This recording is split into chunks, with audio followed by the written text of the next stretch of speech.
अब प्रश्न क्या कर रहा है? पहला प्रश्न है दोस्तों, बहुत ही इंपॉर्टेंट प्रश्न है दोस्तों। वर्ष 1853 में भारत में पहली यात्री ट्रेन चली थी।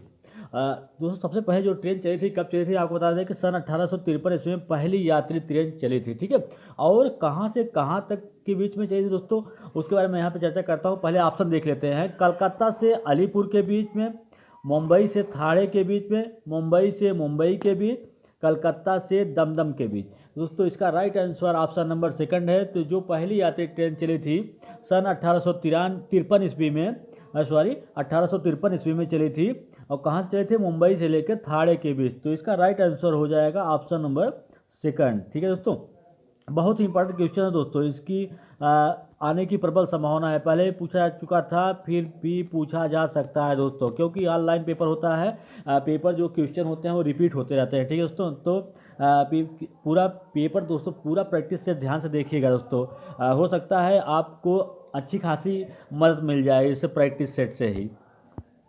चलिए next question, question number second क्या है दोस्तों, पढ़िएगा। क्वेश्चन नंबर सेकंड में कह रहा है कि किस प्रकार का डीएनए कोशिका में सामान्य रूप से पाया जाता है?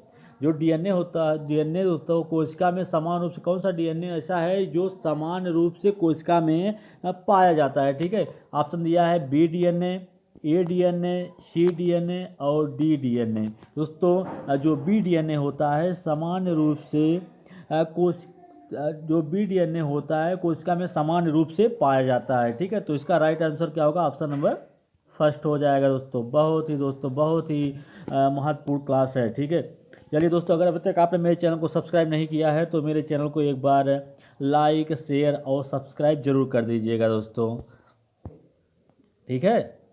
ओके, चलिए क्वेश्चन नंबर 3 है, संसार का सर्वाधिक समस्याकारी जलीय खरपतवार बंगाल का आतंक भी कहते हैं, ठीक है। वह कौन सा खरपतवार है दोस्तों जिसे बंगाल के आतंक के नाम से जाना जाता है, ठीक है।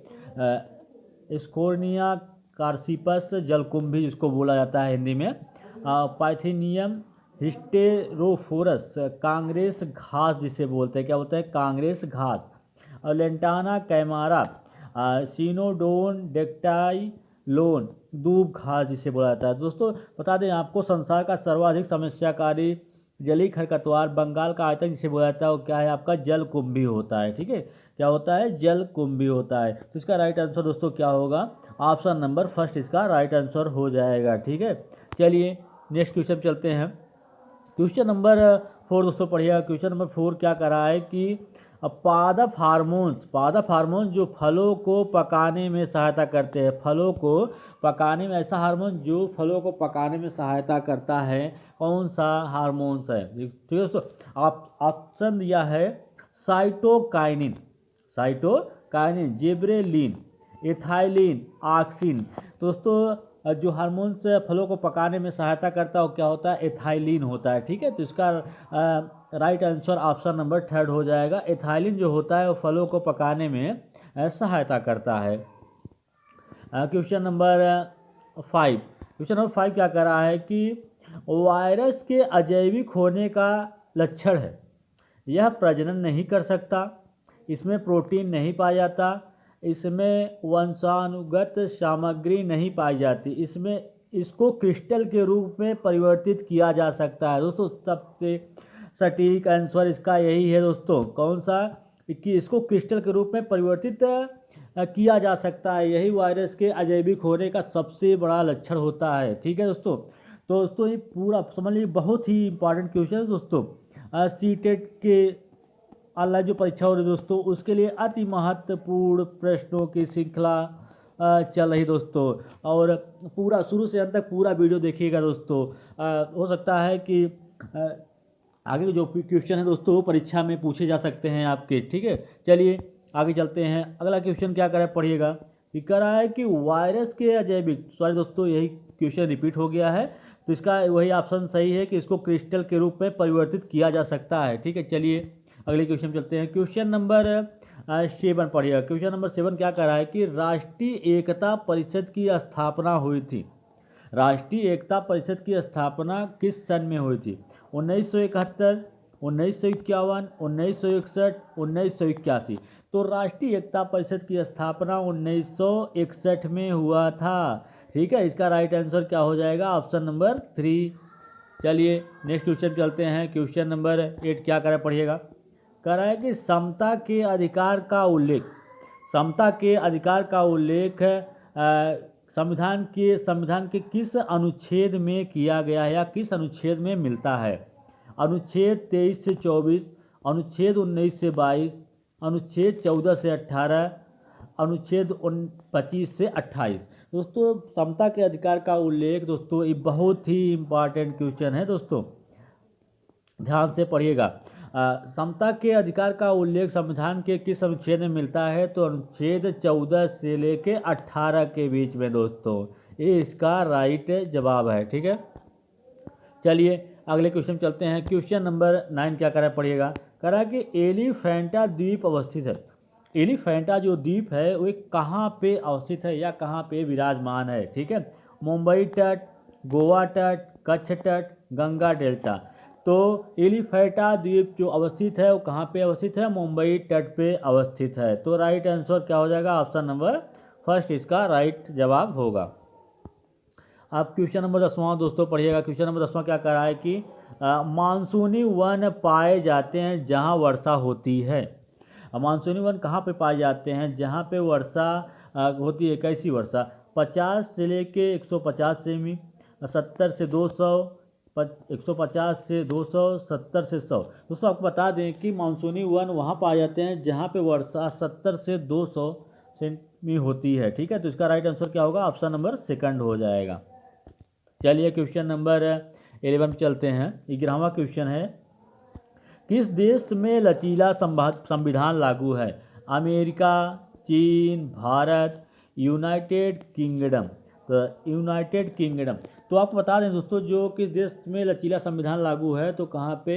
यूनाइटेड किंगडम में लचीला संविधान लागू है। ठीक है दोस्तों, ये क्वेश्चन आपको बता दें कि यूपी टेट में पूछा गया था पिछली बार, यूपी टेट में। ठीक है, तो दोस्तों और ऑनलाइन जो पेपर होता है उसमें इतना ज़्यादा मात्रा में पेपर की क्वेश्चन की जरूरत पड़ती है कि दोस्तों ये भी उस दृष्टि से बहुत ही इम्पॉर्टेंट क्वेश्चन है। ठीक है, चलिए आगे चलते हैं।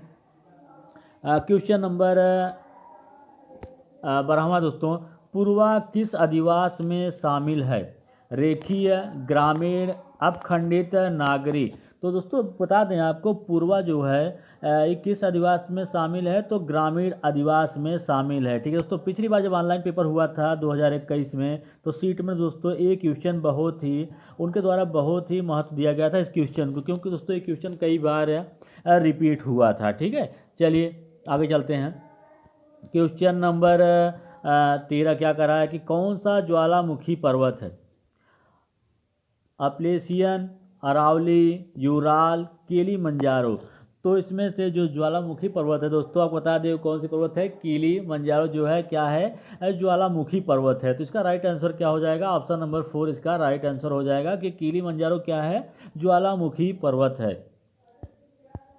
क्वेश्चन नंबर 14 पढ़िएगा। क्वेश्चन नंबर 14 दोस्तों, बिना समय गवाए मैं जल्द से जल्द आपका प्रैक्टिस सेट दोस्तों खत्म करूंगा और आपको अच्छे से समझ में भी आएगा। ठीक है, चलिए भारत में महिलाओं के लिए आरक्षण की व्यवस्था कहाँ है? मंत्रिमंडल, विधानसभा, पंचायती राज संस्थानों में, लोकसभा में। यहाँ पे कहा गया कि भारत में महिलाओं के लिए आरक्षण की व्यवस्था कहाँ है? मतलब आरक्षण जो सुविधा महिलाओं को प्राप्त होती है वो कहाँ से मिलती है? ठीक है, कहाँ पे है? पंचायती राज संस्थानों में। तो इसका राइट आंसर क्या हो जाएगा? ऑप्शन नंबर 3 होगा कि पंचायती राज संस्थानों में। ठीक है, चलिए क्वेश्चन नंबर 15 चलते हैं। आप क्या कर रहा है पढ़िएगा कि किस राज्य के राज्यपाल की नियुक्ति के लिए, किसी राज्य के राज्यपाल की नियुक्ति के लिए कम से कम आयु क्या होनी चाहिए? 50 वर्ष, 35 वर्ष, 45 वर्ष, 30 वर्ष। दोस्तों आपको बता दें कि किसी राज्य के राज्यपाल की नियुक्ति के लिए कम से कम आयु कितनी होनी चाहिए? 35 वर्ष होनी चाहिए। ठीक है, तो इसका राइट जवाब क्या होगा? ऑप्शन सेकंड इसका राइट जवाब होगा कि 35 वर्ष होनी चाहिए। अब क्वेश्चन नंबर 16 दोस्तों क्या कर रहा है कि अनुच्छेद 356 का प्रथम बार प्रयोग कब और कहाँ किया गया था? दोस्तों जो अनुच्छेद 356 है उसका प्रयोग सबसे पहले कह सकते हैं कब और कहाँ पे हुआ था। ठीक है, जम्मू कश्मीर 1956, केरल 1959, बिहार 1958, मध्य प्रदेश 1957। तो अनुच्छेद 356 का प्रथम बार प्रयोग केरल में हुआ था, और कब हुआ था? 1959 ईस्वी में हुआ था। ठीक है, तो इसका राइट जवाब क्या हो जाएगा? ऑप्शन नंबर सेकंड इसका राइट जवाब होगा। चलिए दोस्तों, क्वेश्चन नंबर लास्ट दोस्तों, ये लास्ट क्वेश्चन आ गया कि जनसंख्या के आकार के अनुसार बृहत्तम महाद्वीप कौन सा है? जनसंख्या के आधार पर दोस्तों इसमें से कौन सा सबसे बड़ा महाद्वीप है? उत्तरी अमेरिका, यूरोप, अफ्रीका, एशिया महाद्वीप। दोस्तों आपको बता दें कि जनसंख्या के आकार के आधार पर सबसे बड़ा जो बृहत्तम महाद्वीप है वो कौन सा है? एशिया महाद्वीप है। ठीक है, तो इसका राइट आंसर क्या हो जाएगा? ऑप्शन नंबर 4 इसका राइट आंसर हो जाएगा। ठीक है दोस्तों, आज के लिए इतना है दोस्तों। फिर इसी तरीके से वीडियो के साथ मैं फिर मिलूंगा दोस्तों, तब तक के लिए धन्यवाद दोस्तों।